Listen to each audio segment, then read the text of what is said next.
No one could have believed it was Thursday morning and we're over halfway through the week.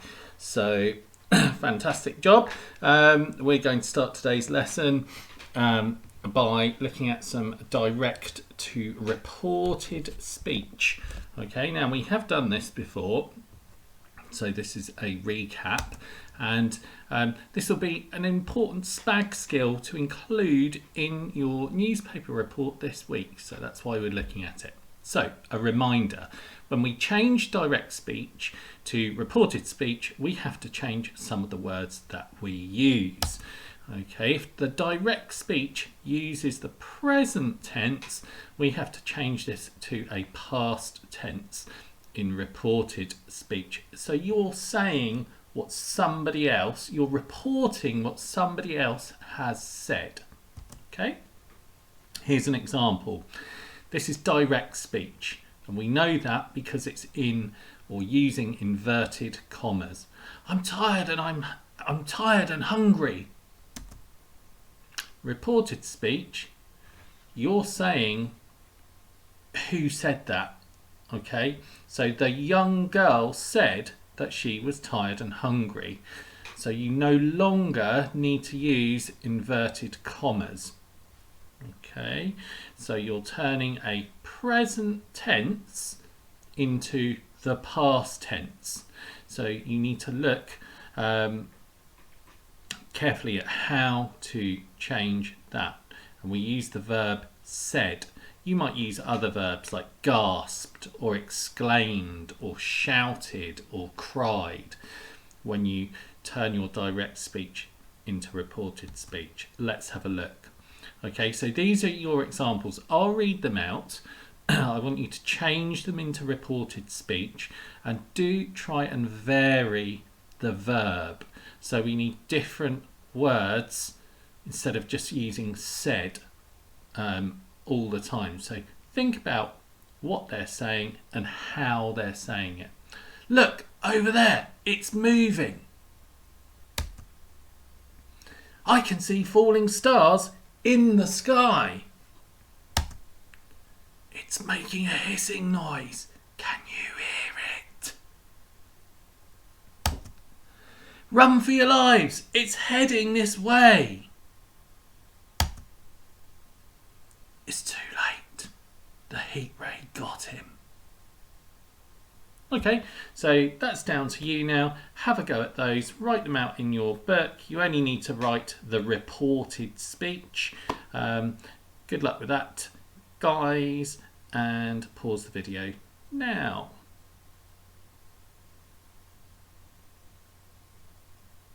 Boom, we're back. Okay, great. So, moving on. Yesterday we had a fab session in the bubble, and we used our information and planned our chronological sequence of events using that timeline, that arrow. If you haven't already done that, it's really important for your planning session this week. Okay, it just gets everything in place. So what are we going to do today? We're going to look more closely at how to plan our front page. This isn't back page news. It's not on page 9. This is front page news. The world is under attack. Okay, so everything has got to kind of really stand out to your reader. So how are we going to do that? How are we going to set up our page? At the top of the page, we're going to have our newspaper name, in fact. So we want a really good name. That's up to you. Okay. Underneath that, you need a headline, and you might have a subheading as well. Your headline should be really short. It should be really punchy and eye-catching. Okay. Now, after your headline and possibly a subheading, you then need to include your introduction, which would have your 5 W's in there. Okay, now this is a very basic structure here on the screen. After that, you need to include detail about what has happened Okay, so this is where you might use quotes and things like that. You might use your reported speech in here. Images, really important. I've never seen the front page of a newspaper that didn't have an eye-catching picture. Okay, so you're not going to draw a picture of a rabbit on Horsell Common munching on a dandelion. We need to think carefully about the images that we're going to use, and that is down to you. Okay, imagine you were there. You might imagine that you were a Victorian who had one of these new inventions, the camera, and you were able to take a photograph of what was going on. Okay, what did you see? And then at the end, we've got our summary, a conclusion of what has happened, and a prediction. What do you think might happen next? Okay, so that's a simple breakdown. Okay, now, just going back through it, you need to use your notes from Tuesday, your timeline. You can create your own plan. I don't mind how you do it, but there are some really good examples in our resources. Okay, your report must have a really clear structure and include the features of a newspaper report. If we look on the next page here, so headline, subheadings, 5 W's for the introduction, detail, events and accounts. We've covered the quotes. We're going to use the past tense. Okay, images, we talked about images. You're going to need to include a caption with those images, and then your summary and conclusion. Fantastic. And then hopefully you will end up with a newspaper looking something like the London Journal. It could be the Times, it could be anything. Use your imagination. Okay, now to get us into the mood, I thought I would share this with you. It's a clip of somebody who has been to the War of the Worlds live on stage, and they've used their phone, I think, to record the beginning, or this part, Horsell Common and the heat ray. Now I thought I'd share this with you. Now this is really important. It's there are some images on here. It's like a light show. So it's like flashing lights and things like that. If flashing lights affect you, then you might want to speak to an adult before you watch it. You might just want to be wary about that. Okay, but I've watched it and it seems really okay. It's really great. Quality's not brilliant, but it gives you an idea of the moment that you are trying to capture and record. Okay, now the other thing I'm going to say is I'm putting this clip into a link page in the resource, because usually the sound quality is better when you watch it not through our videos, if that makes sense. Okay, so it's up to you. Right, so strap yourselves in.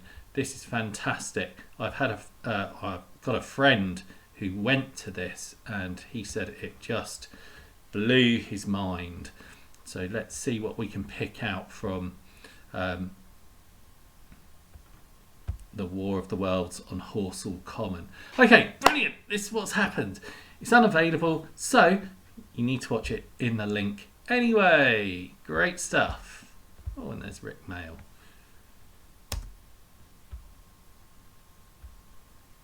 Let's move on. Okay, so here's an example of the planning format, which is in the resources. It's very clear, and there are 3 examples of the planning format. So you can see this one has got lots of guidance for you in detail, telling you what you could put into your plan. Now I am going to say you don't need to print this off You don't need to follow exactly the shapes or the boxes that are on this example. So you can create your own layout of your newspaper however you like. And when you're doing your plan, all you need to do really is use a ruler and a pencil, and you can make your boxes as big as you like, as small as you like. You can shuffle them about on your page. It is entirely up to you. But there are 3 examples in our resources that you can use. Okay, so we're going to run through this in a moment. I am just going to get a little help from my friend here, Henderson, the reporter. You must plan a chronological report today. You should use your note or your notes and timeline. You could use a range of time conjunctions. We mentioned those in the last lesson. So don't just keep saying the next day, the next day, the next day. Absolutely boring. Okay, and then you might use reported speech from different eyewitnesses. So I would like you to use reported speech. You could even use quotes, direct speech, and use quotations if you're happy to do so. But what would be really interesting is if you included maybe a quote from, I don't know, an older person, maybe a soldier. It might be a mother who's lost her child. It could be, in fact, a child who has come up to the common at twilight, okay, so after sunset, maybe during the day even, and they have commented on what they have witnessed on Horsell Common. So try and choose a range of characters that you can report their speech. Okay, it will make it really interesting. So let's have a look at this planning format here. At the top, you are going to need your name of the newspaper. A headline, you need to make that bold and catchy. So you can use alliteration, 2 words, 1 word, maybe an exclamation mark. Your subheading gives just a little bit more information than your headline. Okay, so invasion, mysterious light seen on Mars would be your subheading. Okay, then you need to do your introduction, which would be your 5 W's. You need to get all of those in your introduction. Then you need to move on to more detail. So, what were the first events? Okay, and remember you're writing in the past tense. Then you move on to the most recent events. So this part would really focus on the 12th day and what happened early in the morning through to the afternoon. Then we've got before sunset, and twilight is when it really kicked off. So even then, on that day, you've got a chronology of events taking place. So use more detail. If you need to go back and listen to the first part of chapter 1, then just find Tuesday's lesson, okay, online, and you can listen to me read that out again. Now, your conclusion is a sort of summary of what happens or what has happened and what could happen next. We had a really good discussion about this in the bubble. Okay, what could happen next? It's very exciting. And then, not to forget, you need to include a picture and a caption. It's up to you whether you do 1 or 2. But you do need to include that. Right, fantastic, guys. Good luck with that, and talk to someone if you feel that you are a little bit stuck or you're unsure. I would really like to see some examples of this sent in on Discord. Most of all, enjoy your planning session. Talk about it. And remember, a good plan makes a really good write. Okay? Excellent. There's only one thing left for me to say. Cheerio.